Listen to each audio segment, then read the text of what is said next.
Fellow competitors, Ricky here with Breaking Your Barriers, coming to you with an answer to a question I received recently.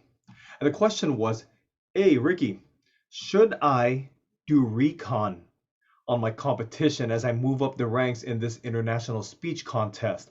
I want to check out what they do, what they say, how they deliver, how they use the stage, so on and so forth, so on and so forth, so on and so forth. And I have a response for you. Yes. And no. Yes, it goes both ways. And the reason why is because number one, you've already won the moment you hit that stage. Why? Because you've already gone past your barriers and you've got on the stage and you competed. Now, with regards to finding out information about your competition, sure, recon is fine, but this is the reason why I believe it's okay to do it. First and foremost, you want to see how they utilize the stage because that's something you're going to do anyway. And you want to see possibly different setups so that you can get a better idea of how to set up your equipment and your background and your distance from your camera so that you get the most beneficial view as well as your audience gets the most beneficial view watching you. Now, the reason why I say no is because, for example, let's say you're a very reserved person and you watch a video of a person who is super high energy. The reason why I personally don't like to watch videos of my competitors is because I don't like to psych myself out and go, wow, that person was so good, or wow, that person was not so good. And next thing you know, you're in between. You're thinking, should I add this? Should I add this? Should I remove this? Should I remove that? And you end up losing yourself.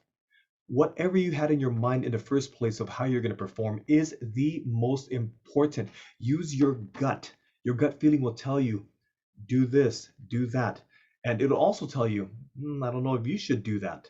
So, with regards to yes or no, whether you should watch a competition, yes, watch them for technical purposes.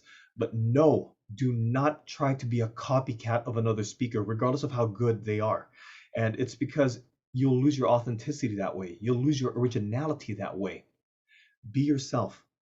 Use the technical stuff, but be yourself when you compete.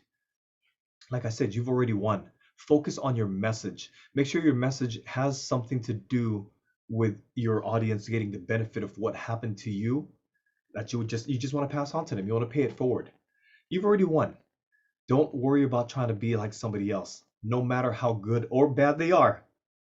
Don't compare yourself to somebody else because all in all, it has nothing to do with you on that day. It has to do with the judges. And is that a good thing? No, that's not always a good thing. Why? Because the judge may or may not like you that day. Regardless if somebody says, hey, they have to be objective. Come on now. We're humans. We will choose what makes us happy. We'll choose who we believe makes us happy. And that's just the honest goodness truth. That's just the way life is.